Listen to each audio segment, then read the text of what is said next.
Hi, I'm Swarupa Sen, course instructor for Geotechnical Engineering. In this presentation, we will continue with origin of soil. In previous presentation, we have learnt that the soil is formed by either physical weathering or chemical weathering.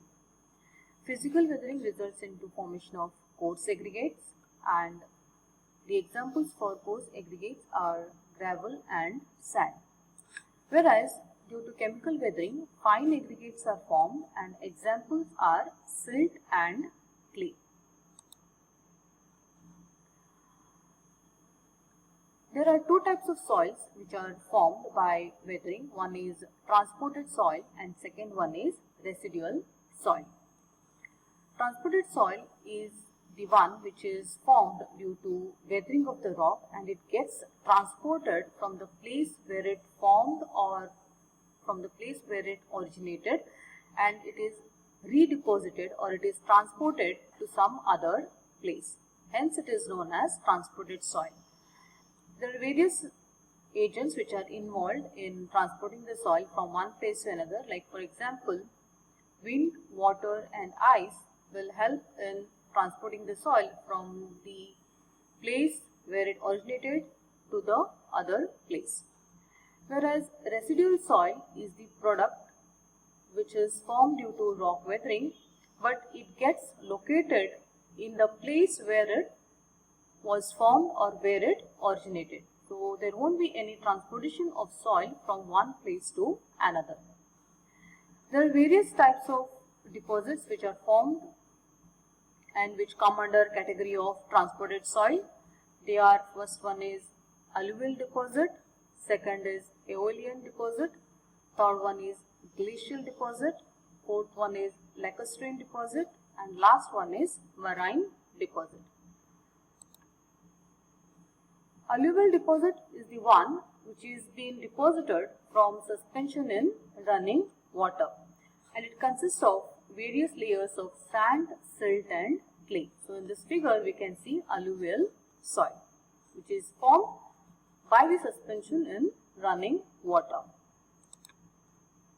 Second one is aeolian soil, and this soil has been transported by the transporting agency, that is nothing but wind.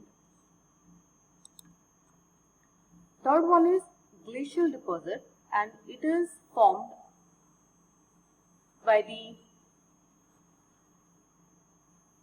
transportation of soil from one place to another, and transporting agent involved here is ice. So here we can see glacial deposit which is formed below the alluvial deposit. Next is lacustrine deposit, and it is being transported with the help of the suspension in still fresh water of lake. That means it is being deposited from the suspension in still fresh water of lakes. Next is marine deposit. It is formed by the suspension in seawater, and since it is formed by the suspension in seawater, it consists more amount of salt. And this deposit is usually soft and it contains more amount of organic matter. Its shear strength is low and it is more compressible. Hence, it cannot be used as a construction material, that is, it cannot be used for foundation. Next is residual soil, which is formed from the weathering of the rocks, and it remains at the origin, and there won't be any movement of the soil particles. So here we can see the parent rock.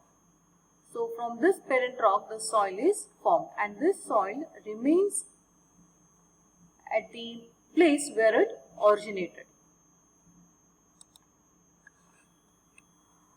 Now we will learn about some of the common soils seen in India. First one is marine deposit.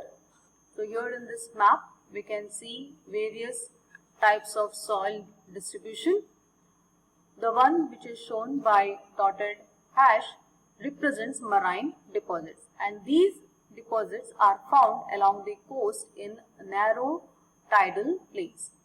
These are usually very soft and shear strength of these soils is very low, and they are also very compressible.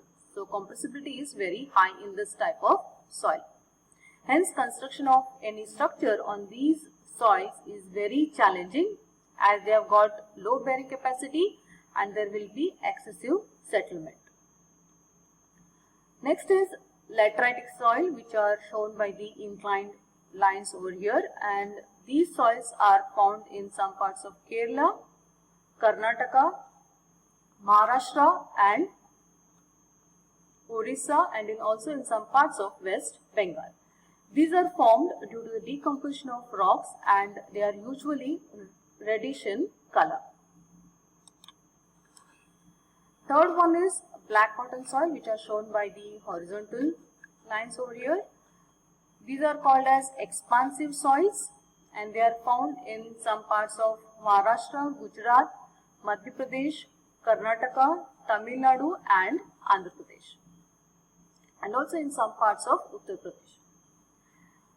Fourth one is alluvial soil, which are shown by the plus signs over here. These are found in Assam to Punjab, which cover large part of northern India, where there is presence of more number of rivers. And these soils have alternating layers of sand, silt and clay. Fifth one is desert soil, which are shown by vertical lines here, and these are found in large parts of Rajasthan. Desert soils are made up of sand.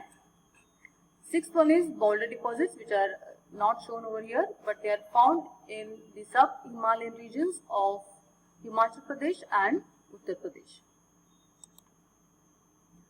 Now we will learn about some special soils. First one is bentonite. Here in this figure we can see bentonite, which is obtained from the decomposition of volcanic ash and is highly plastic in nature. Second one is black cotton soil, which is shown in next figure. It is residual soil and it is formed from the basalt trap. The bearing capacity of this soil is very low, and it has got high swelling and shrinkage characteristic. That means with addition of water it swells, and with the removal of water it shrinks. That means it contracts. So there will be alternate expansion and contraction of the soil with addition or removal of water. And this property of swelling and shrinkage is due to presence of clay mineral, which is called as montmorillonite. And this is the mineral which is responsible for excessive swelling and shrinkage of this type of soil. And design has to be done considering swell pressure when there is black cotton soil present at the site. Next is loam, which is the combination of sand, silt and clay. Next is tuff. This is a soft porous rock that is formed by the compaction and cementation of volcanic ash or dust that has been transported by wind or water. So in this figure we can see tuff. Next is till, which is unsorted material which is deposited directly by glacial ice, and there won't be any stratification present in this type of soil. It is also called as boulder clay because it is composed of either clay or boulders of intermediate sizes, which we can see here in this figure, or it can be a combination of both clay and boulders. Next is indurated soil, which is hardened clay, and it is formed due to heat and pressure. Next is talus, which is transported by gravity. Here in this figure we can see the soil.